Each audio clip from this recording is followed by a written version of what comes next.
Hello दोस्तों, कैसे हैं आप सभी। तो आशा है कि आप सभी लोग ठीक होंगे। तो चलिए आज हम अपनी इस नई वीडियो के साथ आपको बताना चाहेंगे कि क्या क्या आने वाला है यूपी बीएड एंट्रेंस एग्ज़ाम में और क्या आपको किस तरह से अप्रोच करना है इस एग्ज़ाम के लिए। जैसा कि मैं आपको बता देना चाहता हूं कि मैं इसी बीएड एंट्रेंस एग्ज़ाम का को दे के क्लियर कर चुका हूं और मैं आपको गाइड करना चाहता हूं। जैसा कि आप सभी मेरे फ्रेंड्स और मेरे साथी हैं जो आप मेरे साथ आप करना चाहते हैं और मैं आज इसको कर रहा हूं। तो जैसा कि मैं बता दूं कि पेपर मैं दे के आया था पिछले साल और ये अगस्त के एग्ज़ाम अगस्त में हुआ था। और इस एग्ज़ाम में आपको ज़्यादा ध्यान अपने सिर्फ बीटीसी सब्जेक्ट्स पे ही देना है। जी हाँ, सिर्फ़ और सिर्फ अपने बीटीसी सब्जेक्ट्स पे ध्यान देना है आपको और किसी भी तरह की किसी भी बुक्स की पचड़ेबाजी में नहीं फंसना है। सबसे पहले तो आप अपने जितने भी आपके अगर आप साइंस के सब्जेक्ट्स के साथ जानना चाहेंगे, जैसे कि आपकी साइंस केमिस्ट्री हो गई, अगर आपने केमिस्ट्री सब्जेक्ट्स है तो आपको केमिस्ट्री आपकी ग्रेजुएशन लेवल तक की पूछी जानी है उसमें।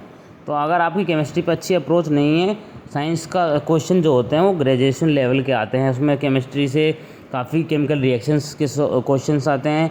अगर वो आपको अच्छे से पकड़ है तो भी आप उसको सोल्व कर पाएंगे। अदरवाइज़ केमिस्ट्री सब्जेक्ट्स को साइंस के क्वेश्चंस को बिल्कुल भी मत टच करिएगा। और फिर रही बात फिजिक्स के क्वेश्चन, वो भी ग्रेजुएशन लेवल के होते हैं आपके। और फिर जो जो हाँ, बायोलॉजी के क्वेश्चन जो होते हैं साइंस के जनरली वो स्टैटिक जीके से रिलेटेड होते हैं, जो कि आप 12th लेवल तक पढ़ चुके होते हैं। अगर आप उनको मतलब कि करना चाहेंगे तो आप उनको आसानी से कर सकते हैं। और रही बात मैथ्स की, तो वो तो बहुत ही हाई फाई ग्रेजुएशन लेवल की ही आती है। तो और फिर अब आपके जनरल हिंदी और इंग्लिश जो आएगी वो नॉर्मल बीएड में जो आती है, तो उसमें ग्रामर की प्रीपोजिशंस, एडजेक्टिव, एडवर्ब और नाउन, प्रोनाउन और एडम और फ्रेजेस जो आते हैं आपके। और इसके बाद हिंदी में आपकी वही ग्रामर के क्वेश्चंस, हिंदी ग्रामर से रिलेटेड संज्ञा, सर्वनाम, क्रिया विशेषण, ये सब आएगा।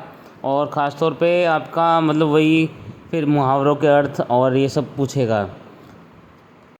एसएसटी और आपका एसएससी सब्जेक्ट में हिस्ट्री और पॉलिटिकल साइंस और जियोग्राफी के क्वेश्चन तो आपके ट्वेल्थ की बुक तक आते हैं, यानी कि 12वीं की बुक तक आपके सवाल पूछे जाते हैं, जो कि आप जनरली कोई भी स्टूडेंट उनको आसानी से कर सकते हैं। तो आप इनके साथ जा सकते हैं।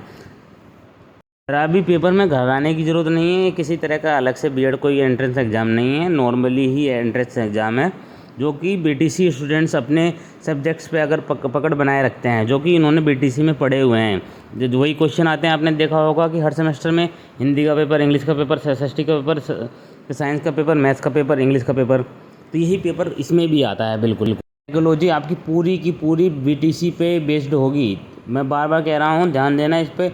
आप अपनी बीटीसी की बुक्स को एक बार उठा के ज़रूर देख लीजिएगा, चाइल्ड साइकोलॉजी और ये एजुकेशनल साइकोलॉजी के लिए, क्योंकि इससे रिलेटेड क्वेश्चन डिट्टो बुक से ही उठा के दिए गए होते हैं।